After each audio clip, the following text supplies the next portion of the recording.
अंतः सदैव जिन यस्य विभाव यशे त्वं भव्यै कथं तदपि नास यशे शरीरम एतस्वरूप मथ मध्य विवर्तिनो हि यद विग्रहं प्रशम यन्ति महानुभावः। अर्थात यहाँ पर आचार्य भगवंत कहते हैं अंतः सदैव जिनयसि विभाव्यसि त्वम् अंतः सदैव जिनयसि विभाव्यसि त्वम् भव्यै कथं तदपि नास्ति यस्य शरीरम् एतस्वरूपमतिमद्विवर्तिनो हि यद्विग्रहं प्रशमयन्ति महानुभावा। अर्थात यहाँ पर कहते हैं अंतः अर्थात मध्य में अर्थात भीतर। कहाँ पर? भीतर में। कौन?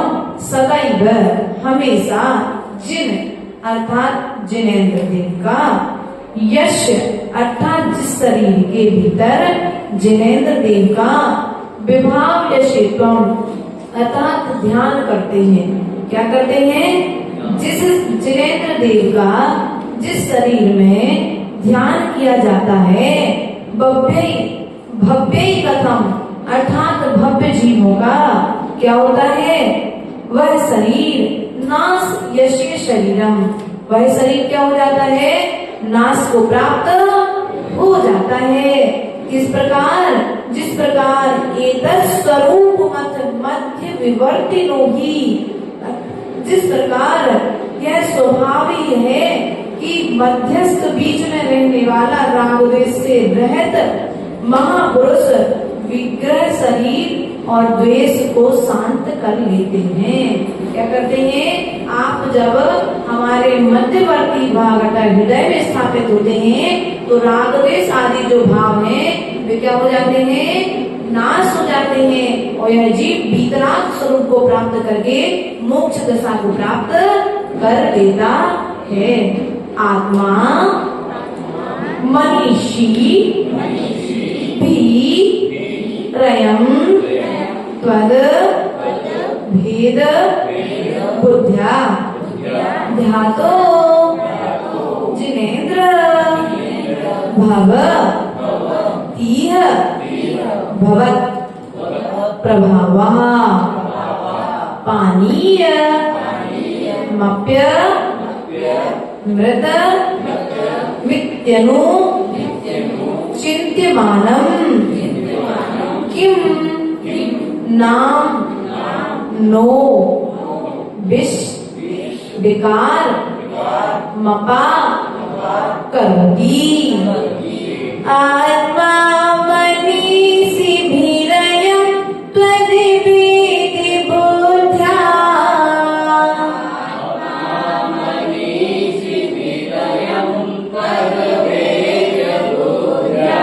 ध्यातो जिनेन्द्र भवति हे भवत् प्रभावा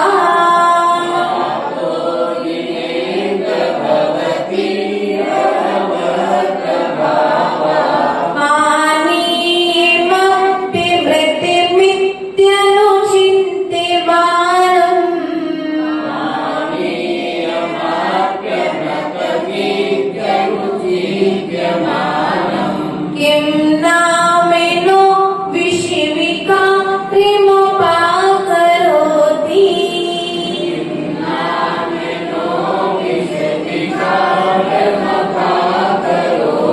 अर्थात यहाँ पर कहते हैं आत्मा अयम इस यह आत्मा मनीषिभिरयम् बुद्धिमानों के द्वारा तद्भेद बुद्ध्या आपसे क्या है, अभिन्न है, ऐसी बुद्धि से ध्यान किया जाता है। हे जिनेन्द्र देव, बुद्धिमानों के द्वारा आपसे अभिन्न ध्यान किया यह आत्मा भवत प्रभावा, आपके समान प्रभाव वाला भवती अर्थात हो जाता है। क्या किया, ध्यान कैसे किया? हे जिनेन्द्र देव, यह आत्मा जो है आपसे भिन्न है, क्योंकि जब तक हम अपने आप को भगवान को एक में ही मानेंगे तब तक भी हमारा कल्याण होने वाला नहीं है। अर्थात ये आत्मा आपसे भी भिन्न है और जिस शरीर में रह रही है इस शरीर से भी अभिन्न है, अर्थात यह अलग अलग है। ऐसा भेद विज्ञान रूप जो जीव क्या करते हैं, ध्यान करते हैं, वे जीव शीघ्र ही क्या होते हैं, संसार सागर से अर्थात आपकी ही समान प्रभाव वाले हो जाते हैं। किसके समान प्रभाव वाले? भगवान के जैसा प्रभाव चाहिए आपको, तो भगवान के जैसे भाव करने पड़ेंगे। क्या? भगवान की जैसा यदि प्रभाव चाहिए है तो उनके जैसे भाव करने पड़ेंगे। अर्थात भाव अर्थात अपने स्वभाव की यात्रा हमको करनी पड़ेगी, और जब स्वभाव की यात्रा होगी तो हमारा प्रभाव बाहर वाले पर अपने आप पड़ने लगेगा। अपने मन में भावनाएं नहीं आएंगी, हमारा तो कोई प्रभाव ही नहीं पड़ता है। नहीं, प्रभाव पड़ेगा। कब पड़ेगा? जब तुम अपने स्वभाव में लीन हो जाओगे तो तुम्हारा प्रभाव भी तीर्थंकर भगवान के जैसा हो जाएगा। किस प्रकार? जिस प्रकार से पानीयमप्यमृत मित्यनुचिन्त्यमानम्, जिस प्रकार से जल को मंत्रित कर यह कल्पना की जाती है, यह अमृत है, यह अमृत है, यह अमृत है, अमृत सिंचयामि स्वाहा, ऐसी जब कल्पना की जाती है तो वह जल भी अमृत तुल्य हो जाता है, जीवन को देने वाला हो जाता है। किम नाम नो विश्व विकार मपा करोति, क्या वह जल अमृत तल होने के पश्चात क्या विष को दूर नहीं करता है, अर्थात विष को दूर कर देता है। उसी प्रकार से जो जीव आपका ध्यान करेंगे वे जीव भी आपके ही समान प्रभाव वाले हो जाएंगे। कुछ बात समझ में आई? जो जीव आपका ध्यान करेंगे वे आपके ही समान प्रभाव वाले हो जाएंगे। जिस प्रकार से मंत्र के प्रभाव से जल अमृत तुल्य होकर के विष का नाश करने वाला हो जाता है। मेव वीत तमसम पर वादी नोपी नूनम विभो हरि हरादि धिया प्रपन्ना। किम? कांच का मलि भीष सितोपी शंखो। किम?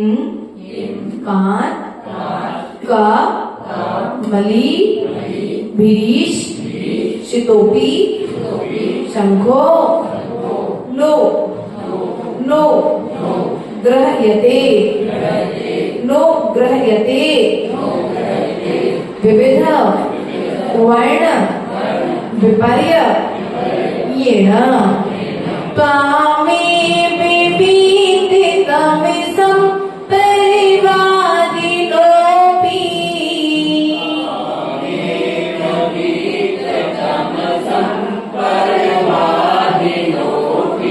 नूनं विभो हरिहरादि धिया प्रपन्ना।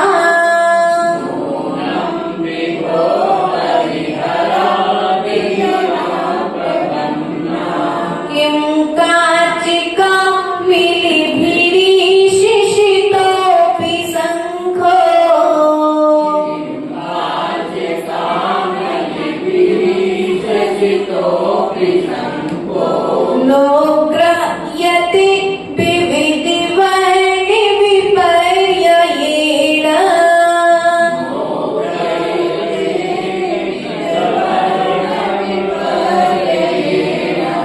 त्वामे विवीति समिषं परिवादिनोऽपि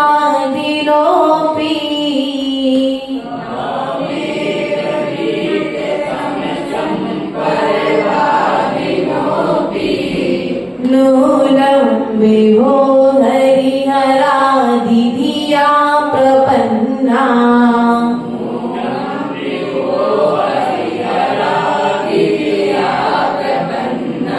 किं काचिकामिलिभिशिशितोऽपि शङ्खो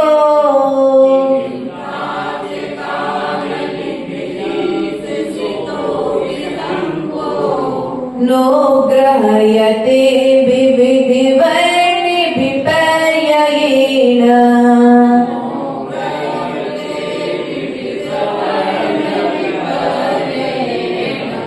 अर्थात त्वामेव अर्थात आपको में अर्थात ही। जब यहाँ पर विच्छेद करेंगे तो त्वम धन एव, त्वम मतलब आपके, एव मतलब ही, आपके ही बीत तमशम अज्ञान अंधकार से रहित, बीत अर्थात अज्ञान और तमशम अर्थात अंधकार से रहित, परिवादिनो भी अर्थात अन्य मतालंबी पुरुष भी क्या करते हैं, नूनम निश्चय से, विभो अर्थात हे स्वामी, हरिहरादि अर्थात विष्णु महादेव आदि की कल्पना से प्रपन्ना प्राप्त होते हैं, क्या करते हैं, पूजते हैं, क्या करते हैं वे, हे स्वामी, अन्य मतालंबी पुरुष भी अज्ञान अंधकार से रहित आपको ही निश्चय से क्या करते हैं, विष्णु हर क्या लिखा है इसमें, हरिहरा कृष्ण जी विष्णु महादेव आदि की कल्पना से प्राप्त होते हैं और वे आपकी क्या करते हैं, पूजा करते हैं। किम अर्थात क्या, किम अर्थात क्या, कांच कामिली अर्थात जिनकी आंख पर रंगदार चश्मा है, क्या है, कौन कैसा चश्मा है, रंगदार चश्मा है, अथवा जिन्हें या तो रंग वाला लेंस चेंज हो, है ना, ऐसे लाल पीले नीले काले लेंस वाले यदि कोई चश्मा लगा ले तो उस व्यक्ति को क्या होगा, दुनिया वैसे ही दिखाई देगी। उसी प्रकार से या किसी व्यक्ति को पीलिया रोग हो जाए, क्या हो जाए, पीलिया रोग हो जाए, तो सफेद शंख भी यहाँ पर क्या आया है, सितोपी शंखो अर्थात पीलिया रोग होने पर उस व्यक्ति को सफेद रंग भी, सफेद शंख भी कैसा दिखाई देता है, पीले रंग का दिखाई देता है। नो ग्रह्यते विविध वर्ण विपर्ययेण अर्थात सफेद शंख होने पर भी वह विविध वर्ण वाला, विपरीत वर्ण वाला ग्रहण नहीं किया जाता अर्थात किया जाता है। उसी प्रकार से हे आदिनाथ भगवान, ये जीव, हे पार्श्वनाथ भगवान, ये जीव आपको ही पूजते हैं, लेकिन बस अंतर इतना है कि जैन शास्त्रों में सरागता की पूजा नहीं है, वीतरागता की पूजा है। जहाँ पर राम का जो नाम है हिंदू जैनता समाज में पूछते हैं वो सराग दशातक राम को मानते हैं, लेकिन जहाँ पर गीता में उन्हें वहां से वर्णन बंद किया, वहीं से जैन शास्त्रों ने उनके संन्यास को ग्रहण करके उनकी वीतरागता को नमस्कार करके उनकी पूजा करना प्रारंभ कर दी है। अर्थात यहाँ पर कहते हैं जिस प्रकार पीलिया रोग से पीड़ित मनुष्य को धवल श्वेत शंख भी पीत वर्ण का दिखाई देता है, उसी प्रकार से मिथ्यात्व अंधकार के उदय में इस जीव को क्या होता है, मिथ्यात्व से पीड़ित जीव वीतराग स्वरूप आप में ही ब्रह्मा विष्णु को देखता है और आपकी पूजा करता है। इस प्रकार से अपना 16वां, 17वां और 18वां काव्य कल्याण मंदिर का यहाँ पर संपन्न हुआ। निकालिए जी भक्तांबर स्त्रोत जो अपना रोज में चल रहा है यहाँ पर।